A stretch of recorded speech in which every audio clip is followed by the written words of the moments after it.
Vosaltres recordeu quan antigament es deia que els periodistes entraven als diaris, a les redaccions, i els més fluixets anaven a Successos i a Necrològiques. Per això vaig començar jo Successos. Tu vas començar amb Successos? No em fotis, home, això Sí, no ho he dit. no, però és Però- veritat, però- però bueno, era els més molt jove, tenia...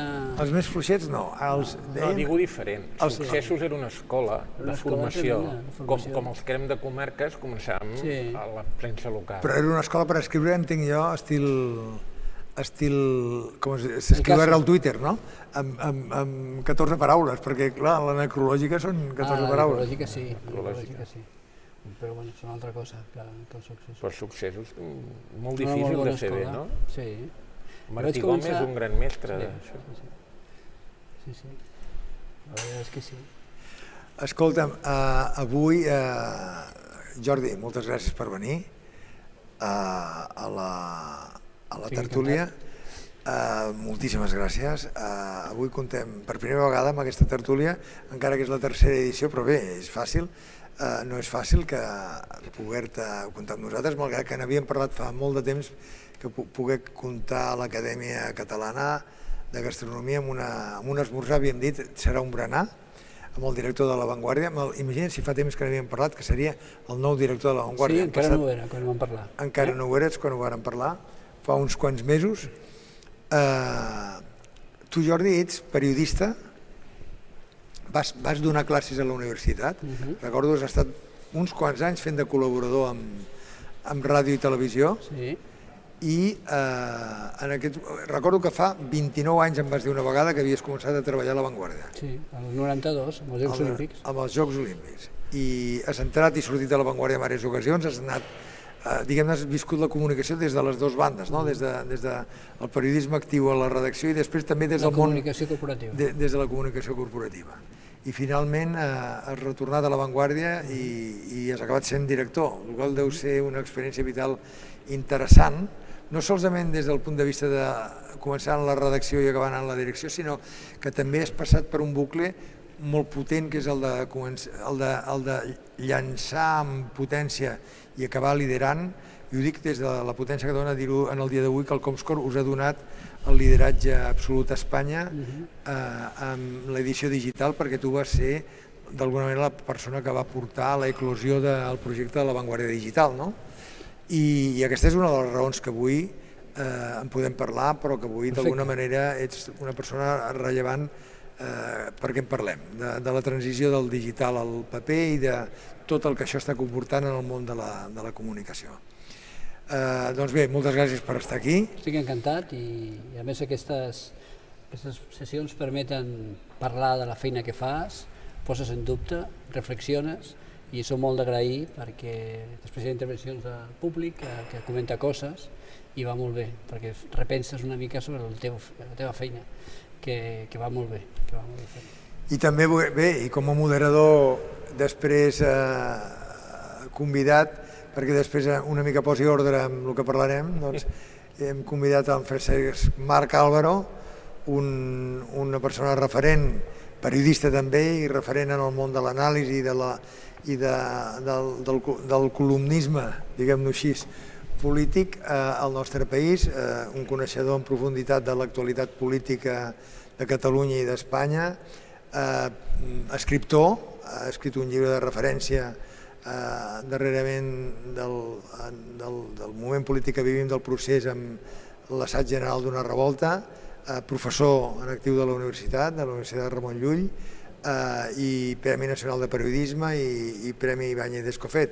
Moltíssimes gràcies per acompanyar-nos en aquesta tertúlia i, escolta, engeguem. Jo, com sempre, et dono les gràcies, a més, òbviament, de donar-li les gràcies a l'antiga fàbrica d'Am per cedir-nos aquest meravellós espai i aquesta tarda per fer el berenar als nostres amics de Can Mauri, de la pastisseria Mauri, que tindrem el gust de tastar algunes de les coses que ens han portat. Doncs, Jordi, que tu ens expliquis una mica, en principi, el que ens pots per centrar aquest tema, de què estem vivint en el món del periodisme, d'aquesta transició que es diu del món digital del paper al digital, fins a quin punt és una transició i una convivència i fins a quin punt hi juguen les xarxes socials en tot això? Sí, sí. És un moment apassionant, però al mateix temps molt complicat. I vivim el periodisme, però molta gent que ens està escoltant segurament en les seves professions també tenen un problema similar, aquesta digitalització, aquest camí cap a la digitalització. Jo t'he de dir que al 2009 jo deixo La Vanguardia, que estava, en aquell moment jo era director adjunt amb el Pepe Antic, i me'n vaig al món de l'organització corporativa perquè era bastant pessimista sobre el futur de la nostra professió i del periodisme. Jo per edat soc periodista analògic, no havia captat el periodisme digital i en aquell moment jo, francament, feia una lectura molt complexa de la nostra feina i del negoci de les nostres empreses periodístiques. La meva experiència, vaig al món de la comunicació corporativa, me'n reinvento a mi mateix, acabo muntant una empresa de comunicació, canvio bastant el xip sobre el que era la imatge tradicional del periodista, i quan em dona l'oportunitat de La Vanguardia per tornar el 2015 a la web, jo torno però amb certs dubtes, dubtes que ara no tinc. Hi ha molt futur a les empreses periodístiques i futur en el periodisme en el món digital, que abans en el periodisme analògic no n'hi havia. Aquest futur el centro sobretot en les possibilitats que dona la subscripció digital, que és on estem ara, que és aconseguir que la gent, que els lectors, que els usuaris paguin pels continguts que els oferim. Nosaltres històricament els diaris, quan va néixer internet, ens vam penjar als nostres diaris, fèiem una edició digital, bàsicament perquè era bé, perquè tocava, perquè era un nou món i per provar-ho. A més, els diaris funcionaven molt bé, tenia molts ingressos publicitaris, la cosa ens funcionava molt bé. El moment en què els ingressos publicitaris baixen, la gent compra més diaris i l'usuari cada vegada, aquests aparells que tenim a les mans són tan fantàstics que es permeten tenir accés als smartphones, a tenir tota la informació, les empreses periodístiques veuen la possibilitat que aquí darrere hi ha possibilitats de fer negoci. I els periodistes ens hem de reinventar intentant fer el periodisme que hem fet tota la vida, un periodisme de qualitat, un periodisme seriós, rigorós, però aprofitant les possibilitats que ens donen al món digital. I en aquest sentit, jo he de dir que he sigut un privilegiat. Jo vaig entrar el 2015 amb l'equip de la web, de La Vanguardia, junts vam fer créixer molt l'edició digital i vam aconseguir fusionar després amb l'edició de paper, amb els que eren els meus antics companys de l'edició de paper, de la meva etapa anterior, quan jo vaig entrar en 92. Llavors, com convèncer, com atrapar el periodista de paper tota la vida en el nou món digital ha sigut la gran aposta i la gran feina que encara estem fent, perquè la fusió encara estem treballant-la. I la veritat és que molt contents. A més, coincideix aquest any que hem fet els números 50.000 de La Vanguardia, que no és poca cosa, i hem complert ara al febrer el 140 aniversari, que això no és poca cosa. Pensa que hi ha molt pocs diaris al món que portin tants anys sortint al quiosc. Ara aquests dies el Guardian farà 200 anys i el director de Guardian em va enviar una nota per enviar un escrit i és molt important 200 anys, però el Guardian ha canviat de propietat, ha canviat de seu, ha canviat de mil coses. La Vanguardia ha estat sempre a Barcelona i sempre de la família Godó. És una cosa realment inaudita. I bé, aquest periodisme que hem viscut tota la vida, Made in Vanguardia, com ara seguint aprofitant-lo en el món digital. I el paper, i amb això ja acabo, perquè no és qüestió d'enrotllar-se molt, el paper que continua sent molt important. Pensa que és el seniority, és la marca, és la reputació. La gent va a la web perquè hi ha un bon producte de paper. Si fóssim un producte de paper de qualsevol manera, la Vanguardia web no seria igual. I això és una cosa que nosaltres crec que hem cuidat molt, continuem fent-ho, i a més està responent. Mira, donem una dada que és bastant sorprenent, tenint en compte la litúrgia que hi ha i la fama que hi ha amb la venda dels diaris als quioscos. Els 2 primers mesos d'aquest any, gener i febrer, la Vanguardia ha venut més Vanguardies als quioscos que el gener i febrer de l'any anterior. És a dir, hi ha un canvi segurament és perquè molts bars estan tancats i la gent ha anat al quiosc a comprar-lo. Però, escolta, han anat a buscar-lo, és a dir, no han dit, escolta, no tinc La Vanguardia al bar o al restaurant, doncs no l'eixeixo, no, han anat al quiosc a comprar-lo. Hem tingut una pujada en vendes al quiosc que no hi ha passat en, no sé quants anys. Per tant, molt optimista i molt content, i hi ha moltes coses per parlar, però prefereixo que aquí el meu amic Francesc, Marc, pugui... Bé, jo te'n faré algunes, però segurament que les amigues i amics que ens estan veient també en tenen, però jo d'entrada hi ha una obligada que t'he de fer, que és la que té a veure amb la pandèmia i com reorganitzeu la redacció arran d'això, que a més a tu t'agafa 15 dies després d'arribar a la direcció. Per tant, ha estat, una cosa insòlita. Crec que pocs directors, han aterrat en un context tan complicat. D'una banda, et preguntaria com ho vas viure, això del cap de 15 dies de ser allà, tot l'embolic que genera la pandèmia, i com heu pogut treure el diari, treballant una part molt important de gent a casa, treballant una part a la redacció, i sobretot et demanaré una qüestió bàsica. Hi ha una tasca insubstituïble del periodista, que és estar sobre el terreny. Com heu pogut salvar aquesta dificultat, objectiva?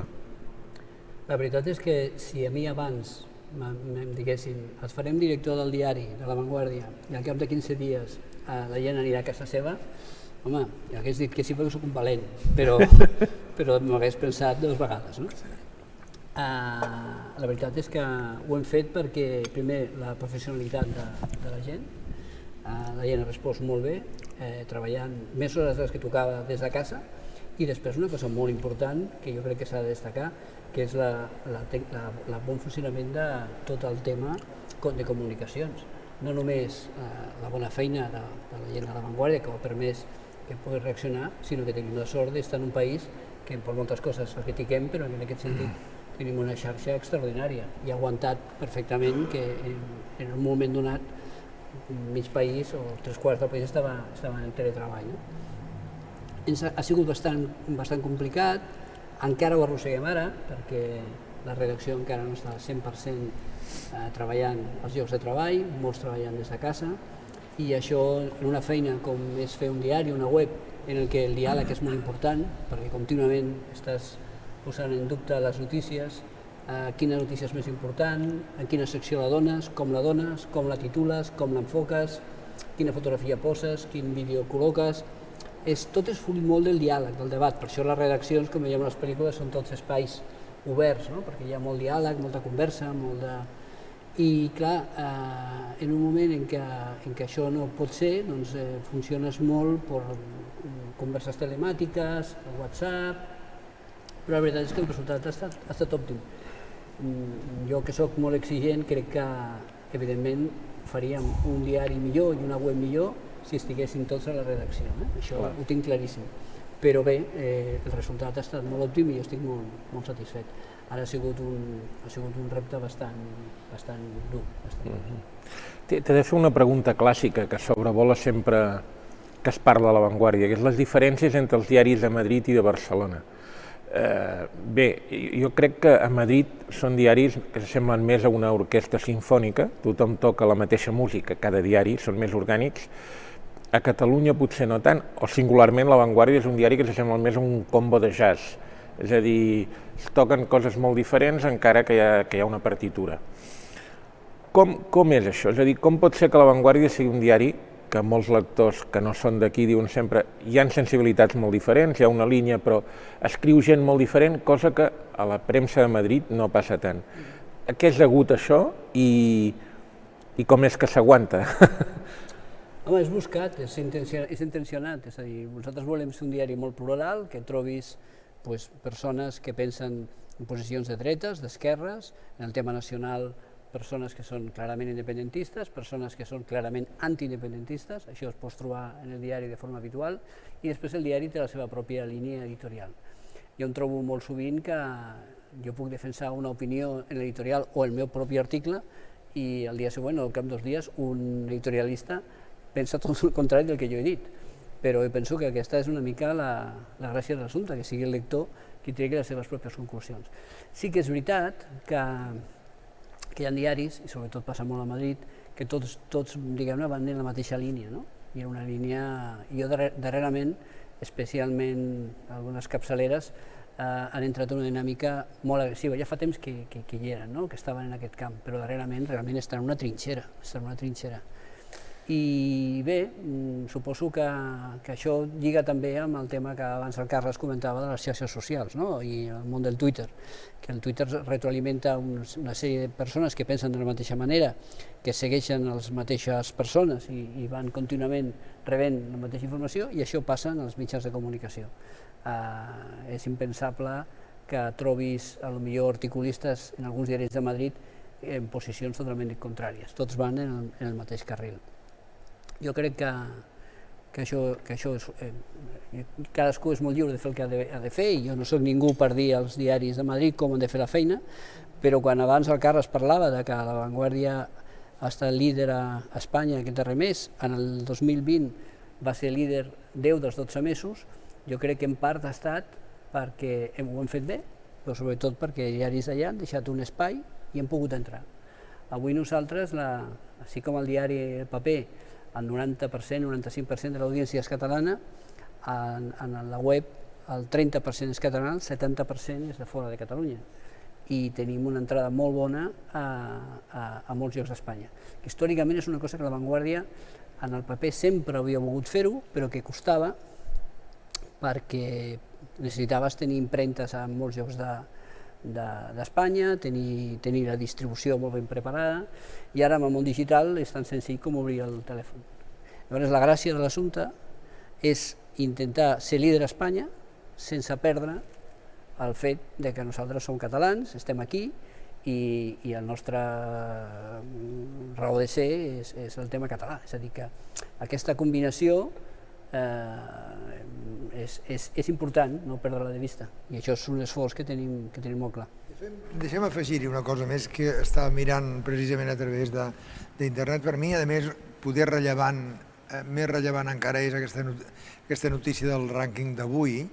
Ho és també no solament les xifres des del punt de vista d'audiències del lideratge aquest que li ha donat a La Vanguardia avui en números absoluts, sinó també a nivell del model de negoci. Perquè, corregeix-me si m'equivoco, La Vanguardia és des del mes d'octubre que va fer l'aposta pel pagament en la subscripció digital. I en aquest sentit, que des del mes d'octubre fins ara, 6 mesos després, es produeixi aquest manteniment del lideratge, aquest refermament del lideratge, vol dir que aquesta aposta, ara estic parlant de model de negoci, en un moment en el qual el gran interrogant de futur, després de l'experiència que ha hagut als països anglosaxons, Estats Units, etc., que tenen el gran avantatge de la globalitat de la llengua anglesa, etc., fent les apostes que fan per diaris globals, diaris mundials, i això els ajuda molt en l'aposta pel digital. Parlem de milions de subscripcions. Tothom quan veu l'èxit econòmic del Washington Post i el Jeff Bezos comprant el Washington Post i veient els números, evidentment que hi ha una gran aposta periodística i uns grans periodistes al darrere, però les condicions objectives per fer un gran negoci amb allò són diferents que les nostres. El mercat és molt més petit. És molt més petit. Però dit això, el que crida l'atenció és que en mercats com els nostres, realment l'aposta per la subscripció digital també estigui funcionant i puguis apostar per i et doni resultat amb les audiències. Realment la pregunta és, ara faig la pregunta és, esteu satisfets amb l'aposta que esteu fent per la subscripció? És realment el vostre subscriptor està responent a la subscripció digital i per tant heu encetat, perquè això crec que li dona visibilitat o no al futur. Clar, és una mica el que jo abans et deia, diguem el que et deia amb tota la confiança que deia quan jo el 2009 vaig dir, escolta, jo veig que això no té futur, no? I que ara dic, ho té i té molt. Per què? Mira, nosaltres tenim dues possibilitats d'ingressos, la publicitat i el subscriptor. I darrerament en el món digital només l'única via que tenies era la via de la publicitat, perquè el contingut era gratuït. Ara hem començat a explicar-li a un públic, a la nostra audiència, que un contingut que tenia gratis ara ha de pagar. I a més això és complicat perquè no és com la televisió. Perquè la televisió, Netflix, HBO, són coses noves. No li estem dient al senyor que veu Telecinco o TV3 que ara de cop i volta ha de pagar. No, és una altra cosa. Llavors nosaltres en el diari estem dient a gent que ho rebia gratis que ara l'hem de dir que l'hem de pagar.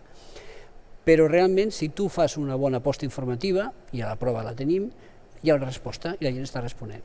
Nosaltres hem començat sent prudents, vam començar que et surt el mur de pagament quan consumeixes 40 notícies, ara hem baixat a 20 i tenim una bona resposta. Tenim una bona resposta que fa que nosaltres tenim entre el subscriptor digital i el subscriptor de paper estem apropant-nos als 100.000 subscriptors, que és una xifra important. El nostre objectiu aquest any és superar àmpliament aquesta xifra de 100.000 subscriptors. I a més, la publicitat funciona. És a dir, l'any passat, i això és una cosa important que destacar-ho perquè no és habitual, en l'any de pandèmia la subscripció, la publicitat digital, perdona, de La Vanguardia va créixer un 6%. Segurament som l'únic diari que la publicitat ha crescut l'any passat.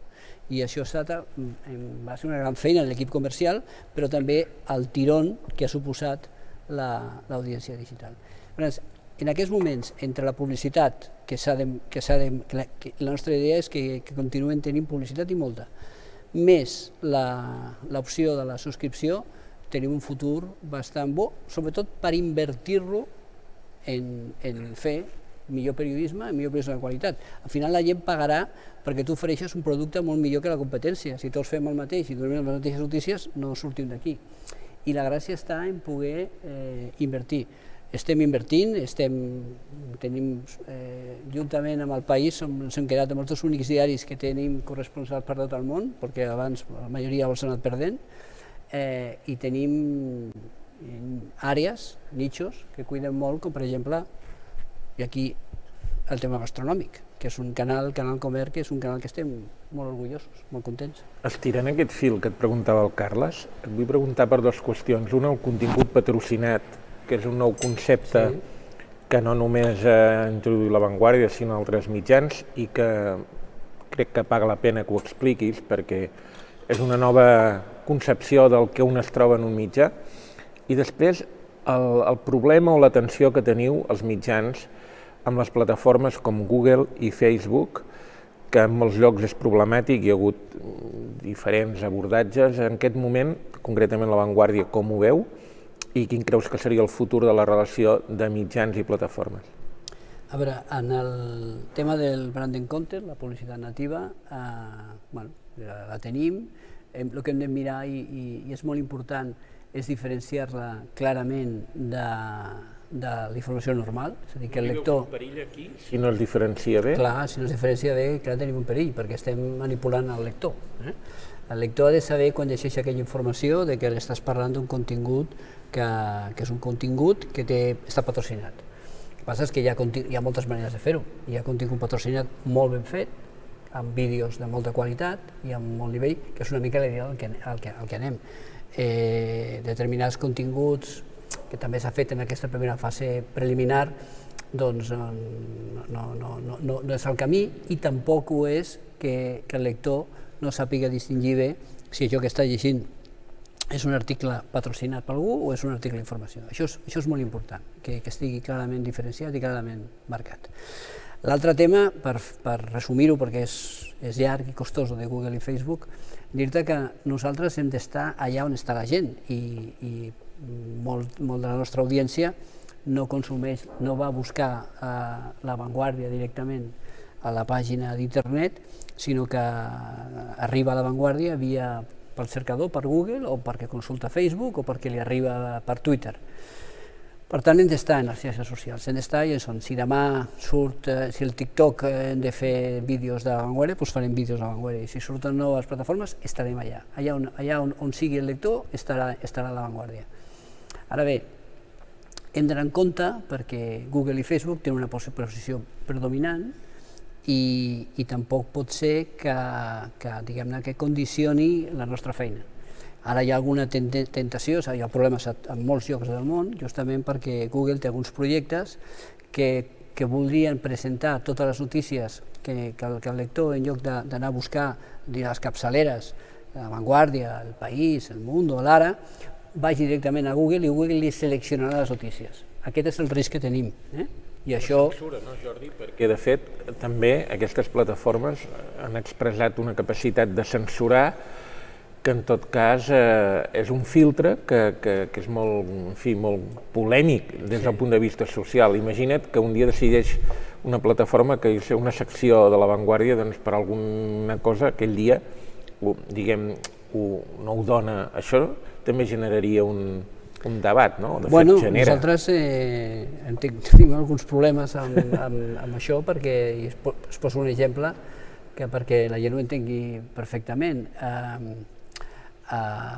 Facebook censura, castiga, quan surt potser algun pit.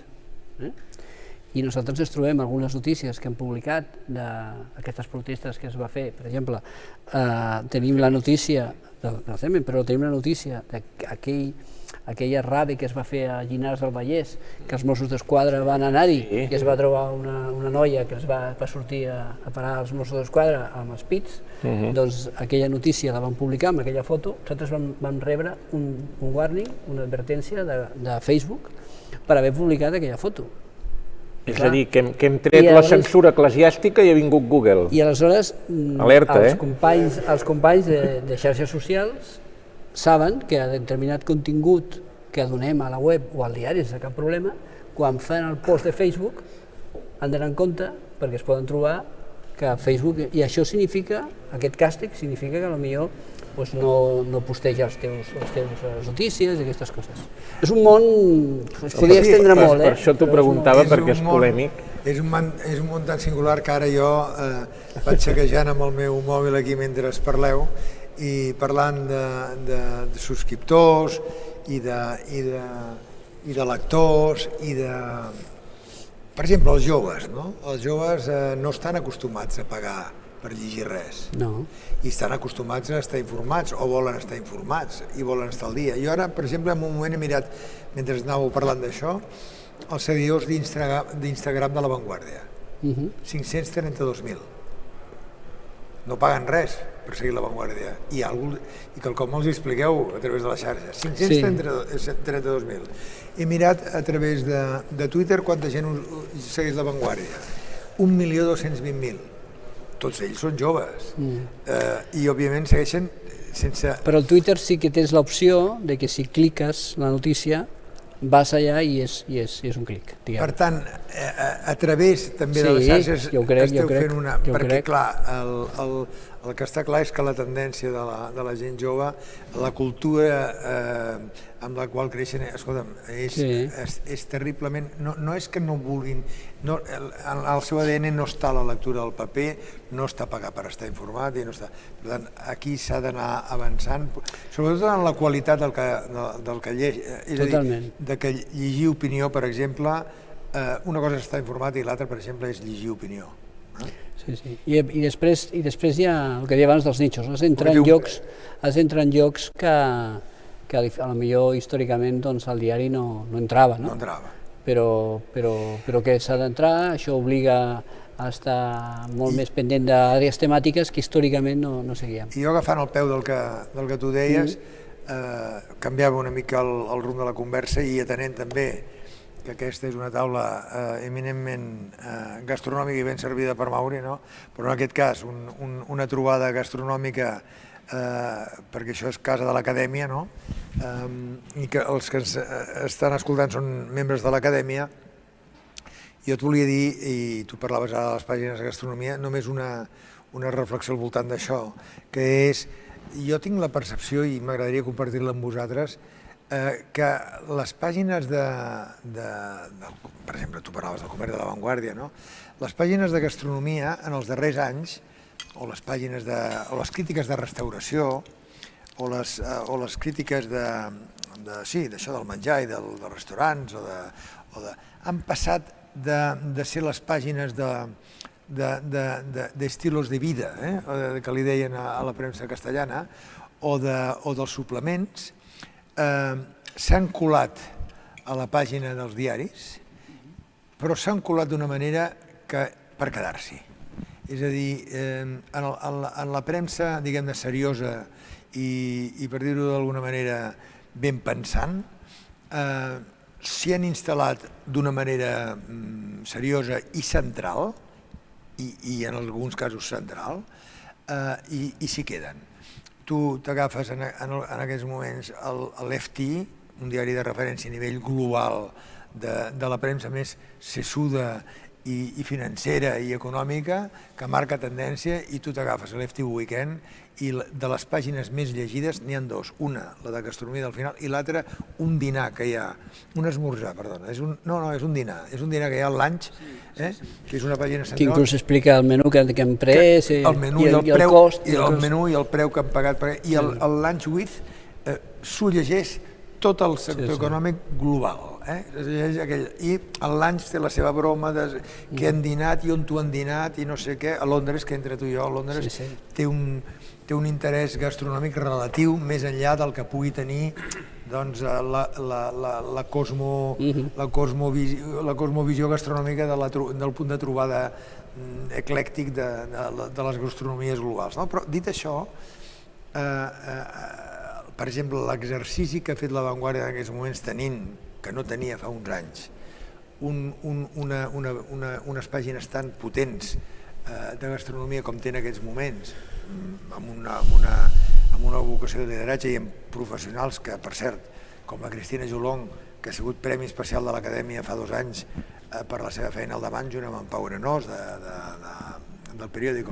Però, realment, què opines de la presència, tu que has viscut amb 29 anys de trajectòria i ara com a director, de la presència de la gastronomia en la premsa escrita i ara en la premsa digital, que juga un paper fonamental també. Sí, estic molt d'acord amb tu. Abans podia ser una peça més del diari, una mica anecdòtica, que estigués per allà, parlem una mica de receptes o parlem de... I ara és una cosa molt important. Només us dono una dada. Dels 22,4 milions d'usuaris únics que hem tingut el mes passat, 3 i pico és només el canal Comer. Només amb això és un dels canals que té més audiència, que lidera la Cristina Jolong, que fa una feina extraordinària. Ara també, com això és contínuament, estem en millora contínuament, ara ja ens fem podcast, perquè ja això del vell diari de paper ja no se'n recorda ningú, estem fent 1000 coses i farem un podcast de gastronomia que portarà també la Cristina. És molt important, com tu ho has dit, té un paper, nosaltres li destaquem força, però és un fenomen que no és només aquí. Tu parlaves de Financial Times, el canal més important del New York Times és el Cooking. Vull dir que hi ha molt interès. La pandèmia també ha ajudat. Nosaltres, per exemple, vam fer una secció de receptes i va ser espectacular l'èxit que ha tingut. Vull dir, bé, és una àrea per insistir, per promocionar, per cuidar. També el vi compta, que és una cosa que a més està bé per la indústria del país. I sí, és una àrea que mimem, cuidem i dintre de les nostres possibilitats creiem que també és un nicho d'aquests de cara al futur, de cara al canal Comer. Pensa que nosaltres, un dels altres negocis que té La Vanguardia és el club de subscriptor i una cosa molt important és el club gourmet. I hi ha moltíssimes persones que ens encarreguen, que a través de La Vanguardia, és un nou món que està entrant i que l'hem de cuidar moltíssim. Un acadèmic que et pregunta, en primer lloc et diu que et felicita per l'atenció, com dèiem ara, que presteu a la gastronomia, etc. I recorda que aquest any Barcelona és la capital mundial de l'alimentació sostenible. I et pregunta, creus que s'està fent prou per posar-nos en el món en aquest aspecte o també perdem protagonisme en un àmbit on podríem destacar més d'alguna manera? I diu, què podem fer els acadèmics? Això no sé, potser l'hauries de dir tu, Carles. És en Jordi Muntanya, l'amic Jordi Muntanya que fa aquesta pregunta. Bon amic, el Jordi. Saludo des d'aquí al Jordi. Bé, segurament és un any molt complicat per tot això de la pandèmia. De fet, nosaltres teníem alguns events, algunes idees preparades que no hem pogut fer i no sabem ben bé com l'acabarem de desenvolupar. El sector està patint molt, és dels més castigats. El sector està patint molt. Jo sempre tinc la percepció que es podia fer més del que es fa, i tenint en compte que, a més, no només la importància del sector, sinó també tot el que és la indústria agroalimentària, que és aquest país, és una de les vies més importants de futur que tenim per davant. Que es podia fer més? Evidentment que sí. Jo perquè en Jordi pugui menjar Pugui una menjar miqueta, una mica. et vaig a fer una pregunta a tu. Bueno, ara em mataràs, potser. Digue'm. Oi, que és actualitat i li vaig a fer una pregunta a ell, perquè, escolta'm una cosa. Has de menjar, dius, si no No, perquè així menjo una miqueta de quelcom. Escolta'm una cosa, Francesc Marc, així no t'escapes, tu tampoc et lliures tant així, només de moderador. Tindrem govern o no tindrem govern? Com està el tema? També que anàvem parlant de vi i de menjar. Com ho veus, això del govern? Se'ns tallarà la digestió. Home, no ho sé. Ja veus que no et pregunto pel govern de Madrid, que seria per la IUSO. No pel govern de Madrid, no, vull dir que per la comunitat autònoma de Madrid. Ara el govern de Madrid està molt animat. Sembla que volen competir amb Catalunya amb l'espectacle, no? Allò del show no ha d'acabar mai. Home, jo crec, ja que em preguntes, i a part, diguem, l'amic Jordi també en sap molt d'això, vull dir que dirà la seva, però jo particularment crec que sí que tindrem govern perquè no es poden permetre el luxe de repetir eleccions. Crec que tothom sap que si anem a repetir eleccions a Catalunya el que sigui assenyalat com a culpable pringarà, per dir-ho clar, i per tant tindrem govern. Una altra pregunta seria quin tipus de govern i si serà molt estable o no. I això ja és més difícil d'encertar, però jo crec que serà un govern que tindrà dificultats per, diguem, anar tirant endavant les seves polítiques. Probablement no sigui un govern tan enfrontat internament com el de l'anterior legislatura, perquè la figura del president, d'en Pere Aragonès, està molt assentada, o sembla més assentada, però les tensions entre Junts i Esquerra i des de fora, si finalment el suport és només exterior de la CUP, asseguren una navegació amb turbulències. Jo crec que anirem suposo que va ser una mica la pressió el fet que l'oposició no sigui Ciutadans, sinó el Partit Socialista. Això també. El clima ambiental entenc que també serà diferent. Això crec que ho veus bé, és a dir, tenir al davant un partit com el PSC, que és un partit que fa sovint de ròtula a nivell social a Catalunya i per tant que pot parlar amb tothom, és molt diferent que tenir un partit com Ciutadans, que era un partit molt frontista. Això serà bo. Ara, també dependrà molt de la triangulació amb la política espanyola, és a dir, què passarà a Madrid amb el que són les promeses del govern Sánchez respecte als presos, per exemple, o què passarà amb la taula de diàleg, o què passarà amb els rebots inesperats que tinguin les eleccions a Madrid autonòmiques, o també es diu, no sé Jordi, què penses, un possible avançament d'eleccions espanyoles, de les generals. És que jo crec que en aquest moment hi ha molt element nou. De moment el que sembla és que amb el factor de les eleccions a Madrid això es pararà, no? Totalment. Ara tothom, el foco ara serà Madrid i la presidenta Ayuso i en Iglesias i el Ruedo. Ara no es prendrà cap decisió important i transcendent fins al 4 de maig, perquè és evident que algun gest polític que pogués fer el govern de Pedro Sánchez cap a Catalunya no ho pot fer en una campanya electoral a Madrid, perquè això li portaria un desgast polític evident, en clau Madrid, no?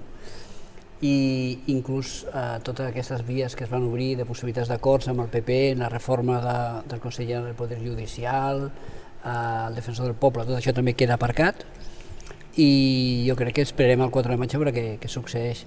Jo crec que la sortida de Pablo Iglesias del govern, jo crec que pel PSOE i pel Pedro Sánchez ha estat una sensació de lleujament. Jo crec que això pot ajudar a que potser no hi ha les eleccions. A Madrid s'especulava molt que podia haver eleccions, però jo crec que això deixa el camp més obert perquè no hi hagi eleccions. I respecte aquí a Catalunya, estic d'acord amb el que diu Francesc Marc, jo crec que tindrem govern. El que passa és que ens agradaria que aquest govern fos un govern que governés i a vegades tens la sensació de que podem repetir l'experiència d'aquesta anterior legislatura.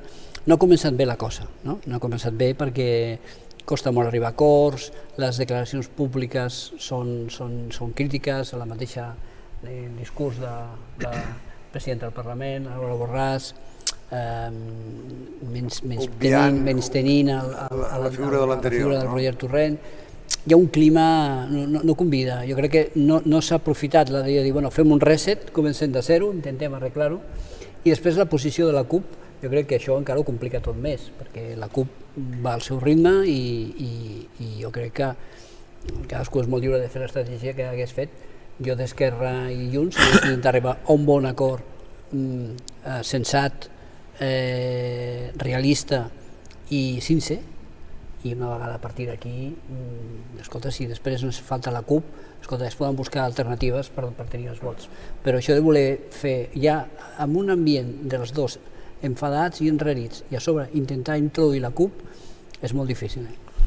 Escolta, per lligar el tema aquest de la política i el teu rol com a director, vull parlar de la influència. La influència és un concepte clàssic, és una forma de poder. Històricament la Vanguardia ha estat una màquina d'influència, doncs, òbviament perquè des de la seva època de gran expansió com a diari comercial fort, es va convertir d'alguna manera en un mirall de la societat catalana. Ara això ha mutat bastant, justament per qüestions que han sortit. Les xarxes, les noves generacions no consumeixen els mitjans de la mateixa manera que nosaltres, els nostres pares. La pregunta seria, això que en diem influència, ara La Vanguardia com ho concreta? Perquè fa 40 anys un editorial de La Vanguardia era una cosa que queia com una bomba, ara segueix sent important, però tinc la sensació que queda equilibrat per moltes veus de La Vanguardia i de qualsevol mitjà del món. Sí. Aquella frase, tu et refereixes a aquella frase ciutadana que existia, que és si no surt a La Vanguardia és que no és que no fa veritat, però si no surt a La Vanguardia és que no, això es deia. Sí, i els que escrivim a La Vanguardia sabem que encara és molt important, és a dir, quan tens una finestra com La Vanguardia, tots ho hem notat, això té força, però també en aquesta idea contemporània de que nosaltres som una generació de canvi, és veritat que no és la mateixa influència que fa 40 anys o fa 50 anys. És evident. I no et demano només pel prestigi, que sé que és una altra idea, o la reputació, sinó realment influència vol dir que La Vanguardia potser fa uns anys podia fer dimitir un conseller, no sé si ara, per entendre'ns, o un ministre, no sé si ara. Com ho enfoques tot això? És evident que ara hi ha molta més agents en joc, no? Parlàvem de xarxes socials, però també parlem de la ràdio, per exemple. És evident que una ràdio com RAC1 té una força i un impacte bastant important, no? Llavors, diguem-ne, no és exclusivament com podia ser abans, únicament La Vanguardia, però continua tenint molta força. Jo, a més, he tingut l'experiència d'aquests anys de comunicació corporativa, que he estat fora, i quan jo vaig marxar no pensava que tornaria, i jo puc dir-te l'impacte que tenien les notícies en determinats mitjans, no? La Vanguardia continua sent una eina molt important. O un altre exemple que sempre poso, que és una mica, si vols, anecdòtic, però són els semàfors, no? En el digital, en la web, no tenim semàfors, només els tenim al paper, però t'asseguro que impacta un semàfor vermell i un semàfor verd. La llegenda urbana diu que la gent mataria per un semàfor verd. Jo no m'atrevo, jo no diré alguns. Jo no diré això perquè seria presumpte per meva, però t'asseguro... Se'ls demanen amb ell... Et truquen demanant-te semàfors verds? T'asseguro que... Bueno, sí, em truquen per... Perquè no li posis el vermell. Em truquen per donar-me semàfors verds i també em truquen per donar semàfors vermell a altres. Això també és molt divertit, és molt divertit de la nostra feina. Això truca amb molta gent. I lligat amb la pregunta que tu em deies, que truquin, perquè això vol dir que peses, no? Que pesen. Però és evident que tot s'ha extès molt i que, bueno, escolta... Ara anant a la pregunta, a la reflexió que feia en Francesc Marc Álvaro, de la influència i del pes. La influència del pes dels mitjans escrits i les xarxes, no? Escolta'm, Twitter, tots hem arribat a la conclusió que Twitter, potser ha tingut molt a veure amb l'elecció d'algun president dels Estats Units. i això és quelcom que està en l'àmbit i en l'esperit de la gent, i la història recent que hem viscut amb companyies com Cambridge Analytica i com s'ha desenvolupat el referèndum del Brexit i el que s'està coneixent encara ara de com s'estan desenvolupant recentment, abans d'ahir, el Washington Post va fer una informació relativa a la ingerència d'Iran i de Rússia en les recents eleccions nord-americanes, intentant perjudicar Biden a través de les xarxes socials esfereïdores, a través de Twitter i de Facebook. És a dir, el grau d'influència i del que estan jugant les xarxes i de lo febles que poden ser les xarxes a ingerències alienes no coneixem els límits. Crec que estem a l'albur som desconeixedors. Totalment, però això cada vegada és més conegut per l'opinió pública i això a les capçaleres tradicionals ens dona una oportunitat. Jo recordo en uns moments donats, quan van aparèixer a Twitter amb força i Facebook, que veient que em deia, escolta, jo no llegeixo La Vanguardia ni us llegeixo perquè ja no us necessito, perquè simplement llegint les xarxes socials ja tinc prou. Això ha anat canviant, Llavors, ara hi ha un moment en què la confiança d'una marca, la confiança d'un periodista, no? És a dir, la marca, un amic de Francesc Marc Álvaro, és a dir, són productes que comencen a tenir... És molt important la reputació de la marca i jo penso que això és un pèndol i ara estem tornant una altra vegada a que la gent vol tenir seguretat i confiança. Quantes vegades arriben informacions que dius, escolta, això és veritat, això és cert, perquè amb la pandèmia hem tingut rumorologia... Els grups de WhatsApp són tremendos en aquest sentit. I les manipulacions, que és la gent que se dedica a canviar decrets del govern, canviar la data i posar coses i fent córrer absolutament fake news per totes bandes. Doncs al final una capçalera és la marca. Per això és tan important el nostre control. Nosaltres una de les feines més importants que tenim per davant, nosaltres hem de ser ràpids, no? Avui en dia és molt important tenir l'alerta, publicar-la abans que els altres, però la fiabilitat és fonamental.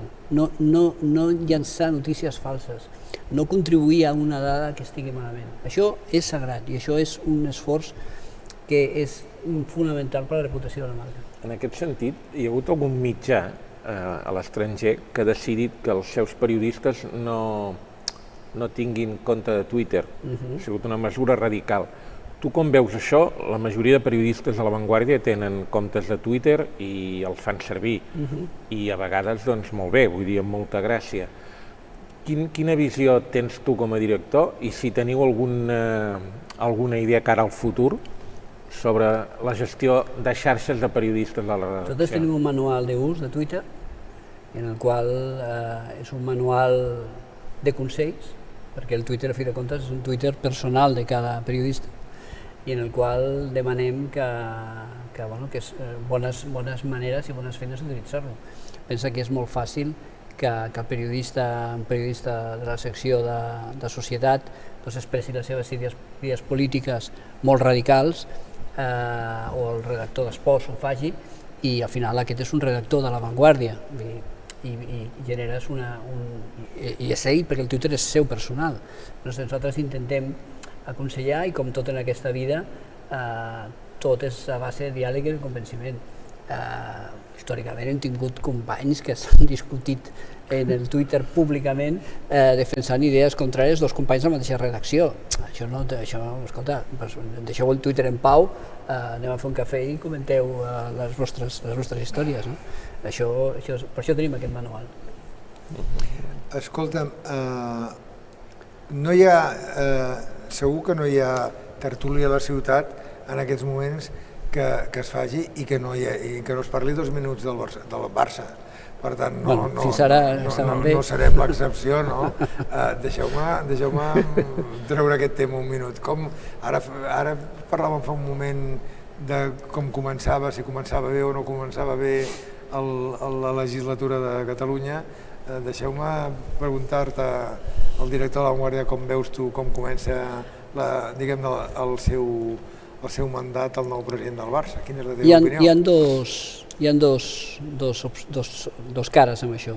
D'una banda, en teoria comença bé perquè ha donat moltíssim suport a molts socis del Barça, que ha mostrat el seu suport, la imatge de la nit electoral amb el Víctor Font, els dos candidats junts allà, el Freixa, tots junts allà parlant, crec que és molt positiu.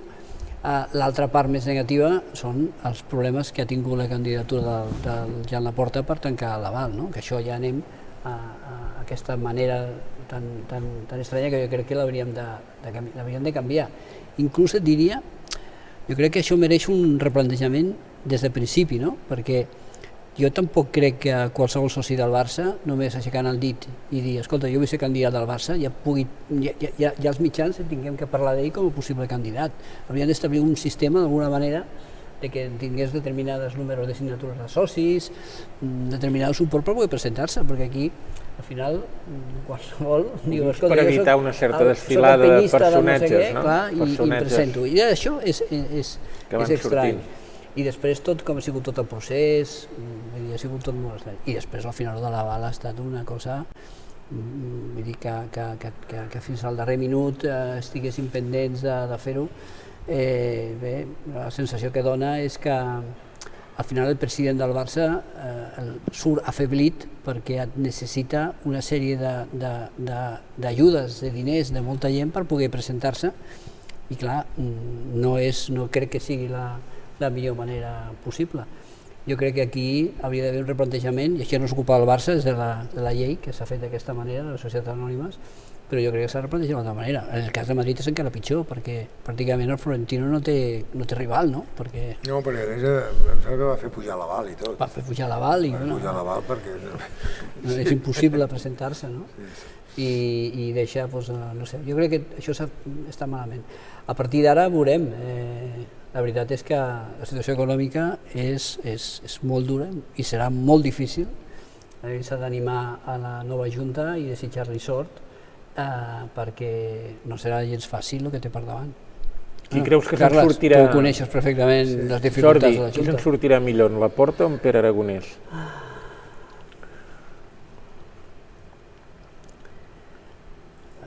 Bona pregunta. Els dos els hi costarà molt. Però jo quasi et diria que ho té més fàcil el Pere Aragonès. Deixa'm ser l'optimista, ja que jo soc el que ofereixo el berenar. Jo, home, com a mínim, deixa'm donar una pinzellada d'optimisme. Com a mínim, els brots verds que ensenya el vestidor, no? Aquesta és la pinzellada d'optimisme. Dintre de tot això, el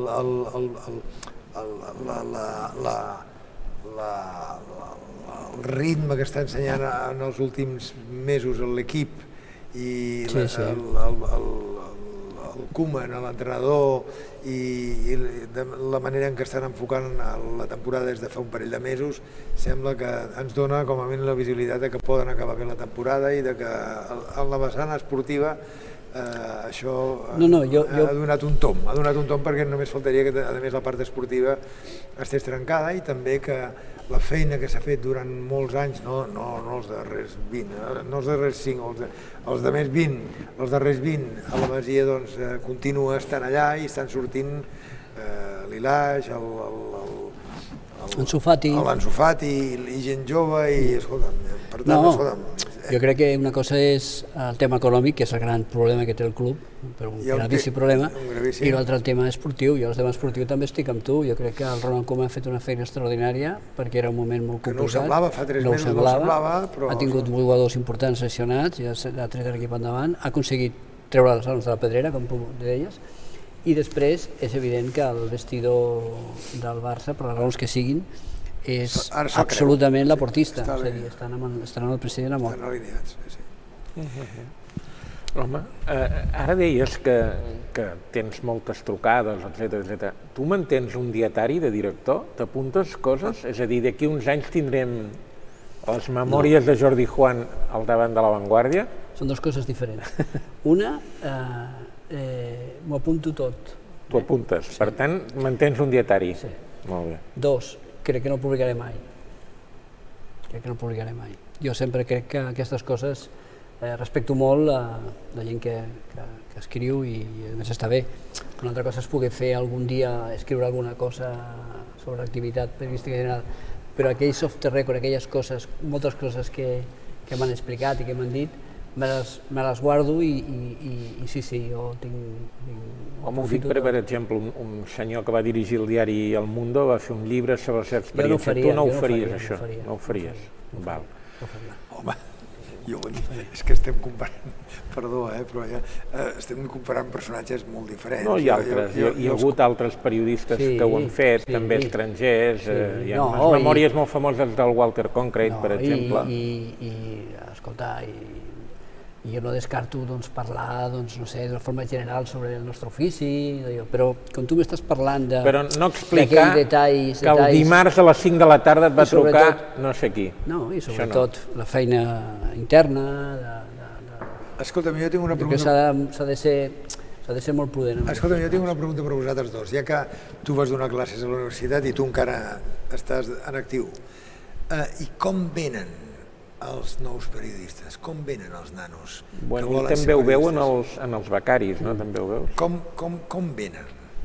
O sigui, quina és la nova fornada de gent jove que arriba al periodisme? Jo crec que hi ha un error sempre dels que som grans, que és de jutjar els joves d'una manera, en part, una mica esbiaixada. Ja els grecs deien els joves, imagina't. Jo crec que venen amb habilitats diferents nostres, i amb mancances diferents. Per això una redacció, i no sé, li tiro al director, una redacció és un lloc que és molt bo que hi hagi gent de moltes edats, perquè es tenen visions, cultures i habilitats diferents. Jo diria que la gent jove d'ara té moltes habilitats que tenen a veure amb les tecnologies i potser tenen més mancances d'un altre tipus, però també generalitzar és una mica absurd, perquè en el fons això dels joves no existeix. Són gent que cadascú fa el seu camí, no sé com ho veus tu. No, a mi m'ha cridat l'atenció a això que dius, que, insisteixo, no es pot generalitzar, però sí com a nivell de cultivats, és a dir, de llegits, diguem-ne, crec que generacions anteriors han vingut més preparats. Jo és la impressió que tinc. Jo tinc aquesta sensació, però a l'hora de debatre, a l'hora de parlar, molt més atrevits, amb idees més clares, escolta, i que al final per fer periodistes és necessari això, no? A mi me sorprenia molt la seguretat, els raonaments que feien, que potser segurament altres generacions no haurien parlat de la mateixa manera. És a dir, és una altra manera, és una altra d'allò. Ara, el tema de la lectura, del nivell d'escriptura, tot això, jo sí que tinc aquesta percepció, tenint en compte que la realització és molt dolenta, però aquesta sensació sí que la tinc. Jordi, ara que anem acabant, i abans que ens tallin i que nosaltres seguirem... Ens tallaran, sí? Ens tallaran, però prendrem un cafè. Pensava que això durava fins les 12. No, però ens tallaran, però nosaltres seguirem amb un cafè, que us vull dir alguna cosa fora de... Escolta una cosa, digue'ns un restaurant que t'agradi de Barcelona, i això li pregunto a tots els convidats, de Barcelona i un de fora de Barcelona, del territori, amb ordre invers, que és més important, un del territori i un de Barcelona. I després t'ho preguntaré tu. És que triar un és... Sí, un, digue'm. Bueno, digue'm diversos, és igual, digue'm diversos. Em deixes una mica, perquè tinc molts amics i clar, et quedes amb allò. Però, per dir una prop d'on visco jo, el restaurant Can Pau Torrents. Can Pau Torrents. I el Follia, que estan els dos, un al costat de l'altre. El Follia. Follia, el coneixes? Sant Joan d'Espí. D'on? De Sant Joan d'Espí. I d'aquí, a mi m'agrada molt, ara quedaré malament amb molta gent. No, però digue'n un, la culpa és meva, que te'n faig jo. Però tinc molt de carinyo a Bodega Sepúlveda. A Bodega Sepúlveda. A Bodega Sepúlveda, molt bé. Bona elecció. Sí. Home, la Bodega Sepúlveda, una gran elecció. Bueno, és un clàssic de l'Eixample, diguem, de... I però és que tinc tant, és que m'agrada molt variar. Ahir vaig estar a Calgats, extraordinari, que ara m'ha dit que per cert podrà obrir a la Cerdanya. Ja ha obert, jo tenia entès a mi, el 26 s'obrirà. Obrirà, perquè jo va enviar un missatge o tenia conforme finalment tornava a reobrir la Torre del Remei, que és una gran notícia per tota la gastronomia. Bé, la Bodega Sepúlveda és una molt bona tradicional i Vols que et digui el mateix? Sí, home, jo ja sé que em diràs... Jo em sumo a la bodega, però n'he de dir alguns de diferents. Sí, home, clar. No, de Barcelona te'n diré dos. El del Fermí Puig Sí? i un local històric que el van reconduir, molt vinculat a l'Avantguàrdia, crec que a l'Estavet, que va tancar i va tornar a obrir amb una nova gent i és un lloc que està molt bé. Ara ens en direu un de Vilanova, ja veuràs. I home, a Vilanova tinc un problema, que si en dic un s'enfadaran molt. Doncs digue'n dos. Va, digue'n dos. És molt fotut, això és molt perillós, quants en dius. No, home, de Vilanova, mira, te'n diré un que no està a la platja, perquè els habituals són a la platja. Després en diré un a la platja. Un està a la Geltrú i es diu l'Arengada, i no té res a veure amb la cuina marinera, és una altra cosa. L'Arengada. Arengada.